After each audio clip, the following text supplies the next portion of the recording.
यूं ही नहीं मैं बन जाता हूं। कुदरत के कोने कोने से खूबियां खोज लाता हूं।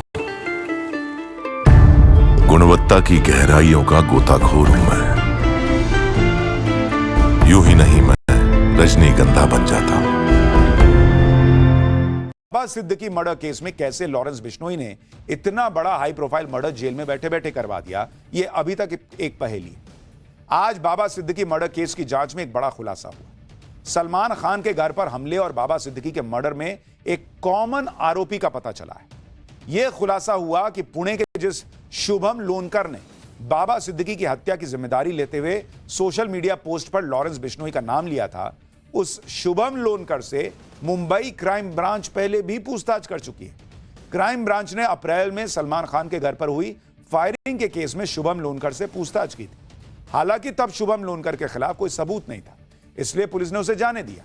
यानी एक ही आरोपी सलमान खान और बाबा सिद्दीकी के केस से जुड़ा रहा है। शुभम लोनकर तो अभी फरार है।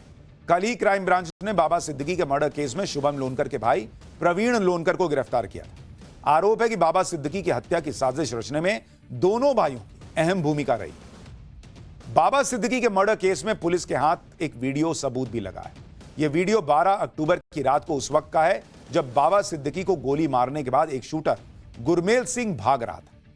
फायरिंग के बाद वो भागकर पास ही एक गार्डन में लेट कर छिप गया, लेकिन लोकल लोगों की मदद से पुलिस ने उसे दबोच लिया। यह उसी वक्त का वीडियो है।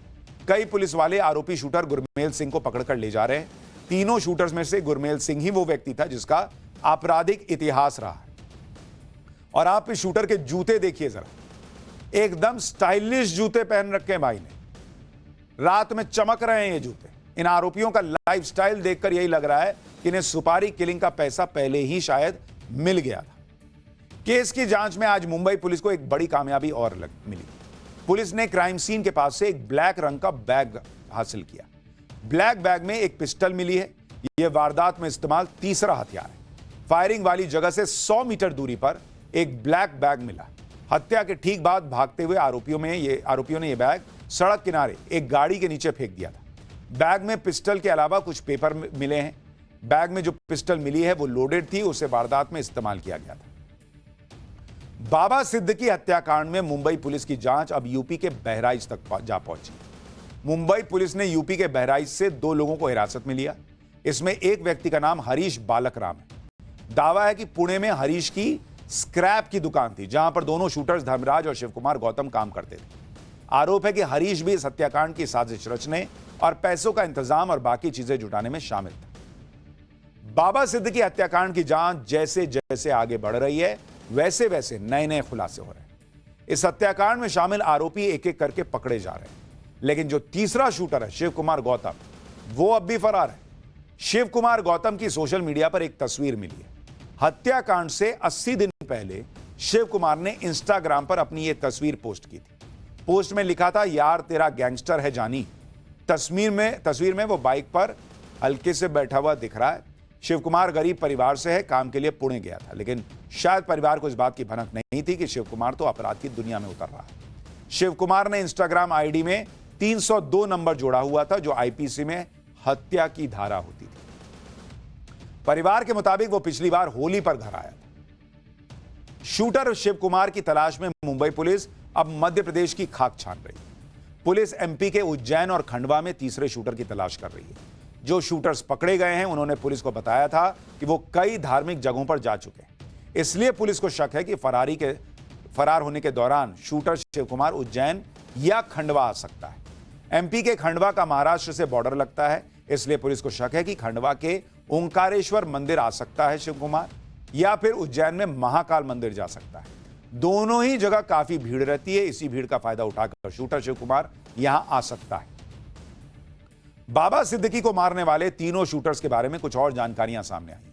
ये शूटर्स मुंबई के कुर्ला में किराए का जो कमरा लेकर रह रहे थे, उसके आसपास के लोगों ने और जानकारी दी और बताया कि 3 लड़के सितंबर में आए थे और एक कमरा किराए पर लेकर रहने लगे। यह कमरा 10 बाय 10 का था। इसी में अटैच्ड बाथरूम भी था। आमतौर पर ऐसे कमरे का कुर्ला में स्टैंडर्ड किराया 7,000 रुपए महीने का होता है, लेकिन इन तीनों ने कमरे के लिए दोगुना किराया यानी 14,000 रुपए दिए। पड़ोसियों ने बताया कि कमरे से बाहर ये तीनों सिर्फ स्मोकिंग करने यानी सिगरेट फूंकने के लिए आते थे। बाकी समय कमरा बंद रखते थे। रोज रात को 8 बजे के करीब ये तीनों एक साथ बाइक पर बैठकर घर से निकल जाते थे और रात को 2-3 बजे लौटते थे। पड़ोसियों के मुताबिक इन शूटर्स के कपड़े देखकर, पहनावा देखकर, व्यवहार देखकर कोई शक कर ही नहीं सकता था। पड़ोसियों को लगता था कि ये किसी अच्छे परिवार से हो। पड़ोसी सोच रहे थे कि ये लड़के पढ़ने के लिए यहां आए, किसी कॉलेज में पढ़ाई कर रहे होंगे या फिर किसी कॉल सेंटर में काम कर रहे होंगे। लेकिन पड़ोसियों ने जब बाबा सिद्दीकी मर्डर केस में इनकी फोटो देखी तो वो दंग रह गए कि जिन्हें वो स्टूडेंट या प्रोफेशनल समझ रहे थे, अरे भाई वो तो शूटर निकले। 1 महीने तक ये शूटर्स बाबा सिद्दीकी के बेटे जिशान के ऑफिस के आसपास घूम घूम कर सारी प्लानिंग करते रहे, रेकी करते रहे। पुलिस इस इलाके के सारे सीसीटीवी फुटेज इकट्ठा करके देख रही है कि 1 महीने में इन शूटर्स में से कौन कौन मिलने के लिए आया था। मुंबई पुलिस बहुत एक्टिव होकर बाबा सिद्दीकी की हत्या की जांच कर रही है, क्योंकि उसे यह भी डर है कि कहीं लॉरेंस बिश्नोई की गैंग कोई अगला कांड ना प्लान कर रही हो या उसे अंजाम न दे दे। मुंबई पुलिस को जिशान सिद्दीकी और सलमान खान की जान की भी फिक्र हो, क्योंकि जांच में यह खुलासा हुआ था कि जिशान सिद्दीकी भी शूटर्स के निशाने पर था और सलमान खान तो पहले ही लॉरेंस गैंग के टारगेट पर है। लेकिन इस जांच के बीच सबसे ज्यादा टेंशन में सलमान खान होंगे, क्योंकि अगर आप सलमान खान की जान के दुश्मन बने लोगों की लिस्ट देखें तो भाई लॉरेंस बिश्नोई गैंग अकेला नहीं है। लॉरेंस बिश्नोई जेल में बंद है, अनमोल बिश्नोई अमेरिका में रहता है, गोल्डी बराड़ कनाडा में रहता है, रोहित गोदारा अमेरिका में रहता है, काला जठेड़ी जेल में बंद है। और ये सारे लोग सलमान खान की जान के दुश्मन हैं। सलमान खान की जान पर इस वक्त सबसे ज्यादा खतरा है, इसलिए 24 घंटे उनके आसपास टाइट सिक्योरिटी रहती है। बाबा सिद्दीकी की मौत के बाद तो ऐसी खबरें हैं कि सलमान खान की सिक्योरिटी को और फूल प्रूफ बनाया जा रहा है। सलमान खान को Y+ कैटेगरी की सुरक्षा मिली हुई है। इस सुरक्षा घेरे में सलमान के साथ 11 पुलिस के जवान हर समय रहते हैं। इसमें 1 या 2 कमांडो और 2 PSO भी शामिल होते हैं। सलमान की गाड़ी के आगे और पीछे एस्कॉर्ट करने के लिए 2 गाड़ियां हमेशा रहती हैं। इसके साथ साथ सलमान की गाड़ी भी पूरी तरह बुलेट प्रूफ है। सलमान के साथ पहले महाराष्ट्र पुलिस के जवान रहते थे, लेकिन धमकी मिलने के बाद उन्हें Y+ कैटेगरी की सुरक्षा दी गई। सलमान खान की सिक्योरिटी इसलिए टाइट की गई है क्योंकि लॉरेंस बिश्नोई सलमान खान के पीछे पड़ा है।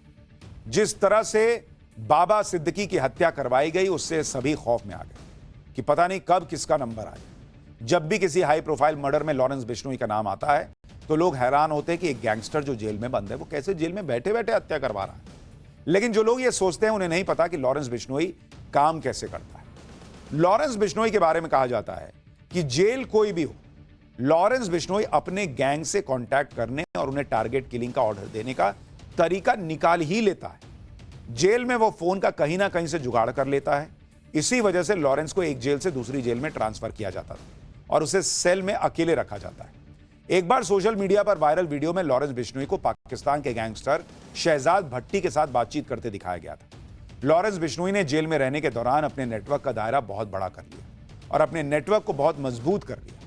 बिश्नोई गैंग के काम करने का तरीका यह है कि यह गैंग सबसे पहले लोकल गैंगस्टर से कांटेक्ट करता है, फिर लोकल गैंगस्टर से दूर दराज के ऐसे लड़कों को हायर करवाता है जो हथियार चलाने में एक्सपर्ट होते हैं।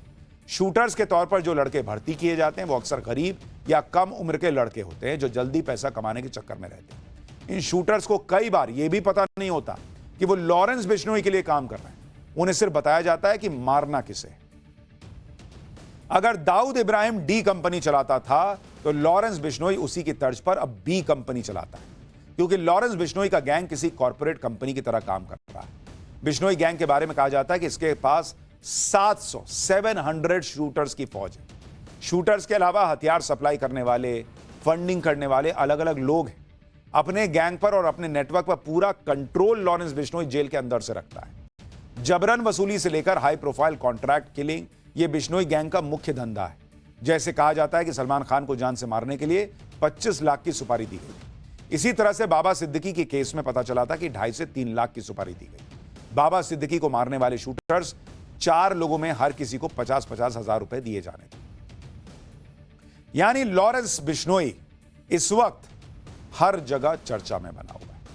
कुछ लोग उसे पसंद भी कर रहे हैं, कुछ लोग सवाल उठा रहे हैं।